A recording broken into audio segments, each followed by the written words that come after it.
ધારાસભ્ય પણ બોલવું પડશે, દર્શનાબેન દેશમુખ ધારાસભ્ય પણ બોલવું પડશે ચૈતરની સામે કે ચૈતન એની કંપનીની સામે, હિતેશભાઈ વસાવા ઝઘડિયાના ધારાસભ્ય બોલવું પડશે. કેમ ભાઈ વલસાડ વાળા બધા બોલતા હોય, અહીંના લોકો કેમ ના બોલે? મોતીલાલે પણ બોલવું પડશે. મોતીલાલ માજી વન મંત્રી છે, કેમ ના બોલે ભાઈ?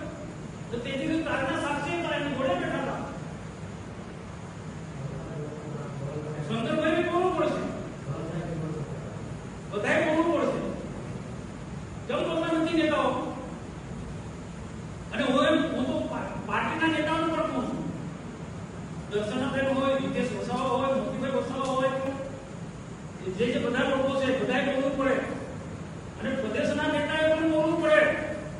કેજરીવાલ અહીંયા આવીને આપણે ગાળો દે જતો હોય તો પ્રદેશનો એક પણ મંત્રી કે પ્રદેશનો એક પણ હોદ્દેદાર બોલતો નથી કે મનસુખ પાસે એટલે ટેકો લીધો છે. અમે લડીએ છીએ, કોના માટે લડીએ છીએ? પ્રદેશનો એક પણ નેતા નથી બોલતો, પ્રદેશનો એક પણ મંત્રી નથી બોલતો કોજી હળપત સિવાય, જે પક્ષામાં સંસદ સભ્ય બોલે છે.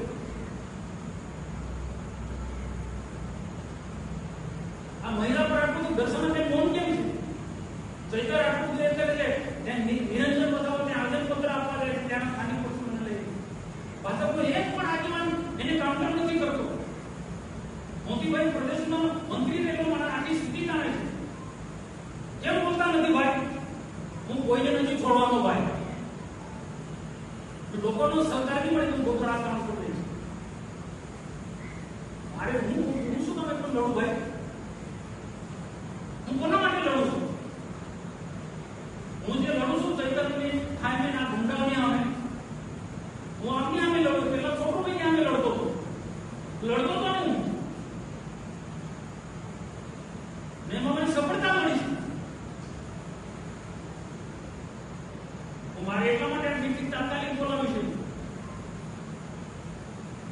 બધાએ જે તાલુકા પંચાયતના સભ્યો હોય, સંગઠનમાં તાલુકાનો વ્યક્તિ હોય, જિલ્લા લેવલના એક ગામે ગામ કરો અને કાઉન્ટર કરો. પ્રદેશમાં મેં એક ભાષામાં વાત કરી છે, જેને મોટા નેતાઓને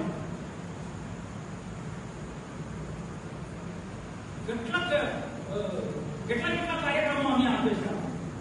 આદિવાસી હિન્દુ છે, આદિવાસી હિન્દુ હતો, આદિવાસી હિન્દુ છે ને રહેવાનું છે. આવું છાતી ઠાકું કે પ્રદેશને એક પણ નેતા અમને સમર્થન ના કરે. આ સંજયભાઈ દાતા સાક્ષી. એ પછી બસ અપરાધ થઈને કોઈ સમર્થન ના મળે. આદિવાસી સંસ્કૃતિને ખતમ કરવાનું આખું અભિયાન ચલાવે છે. એટલે કેટલા મારા સાથી સંસદ સભ્યો, કેટલા આગેવાનો પણ બહુ કડક શબ્દમાં આ તમને જે વાત કરું ને એ ભાષામાં વાત કરી. આજે મૌન રહેશો તો ભવિષ્યમાં બધા પતી જશે. આજે મુવમેન્ટ જેવી જેવી છે ને, તમે જુઓ રાજસ્થાન આખો પોલિટિકલ ગવર્નર એક સંસદ સભ્ય છે, 3-4 ધારાસભ્ય છે, 2 જિલ્લા પંચાયતો કબજે કરી છે. ધીરે ધીરે આગળ વધી રહ્યા છે. આજે ચૈતર જેલમાં જવાનું આ બધું એને તો એને કોઠે પડી ગયું છે. અને લોકોને હમદર્દી લેવા માટે બધી કોર્ટમાંથી છોડાવો હોય, આપણે જેમ કોર્ટમાં જાય અંદર રાખી મૂકજો. એમના જેટલો માણસો એને છોડાવતો નથી. તમે હારો વકીલ લોકો ભાઈ, તમે હારો વકીલ લોકો દલીલ કરો, છોડાવી દો તમે. આજે મર્ડર કરેલો વ્યક્તિ પણ જામીન પર છૂટતો હોય, કાકમ જામીન પર નથી છૂટતો. આ એક નાટક છે. જે જેલમાં છે ને બહાર બીજો ખોટો પ્રચાર કરે.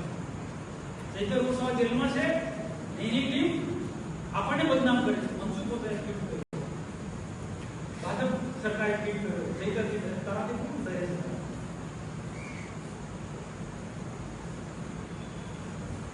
આ જ વસ્તુ છે. હું લડાઈ હું ક્યાંય પાછી પડી નથી કે તમારા બધાનું સમર્થન જોઈએ.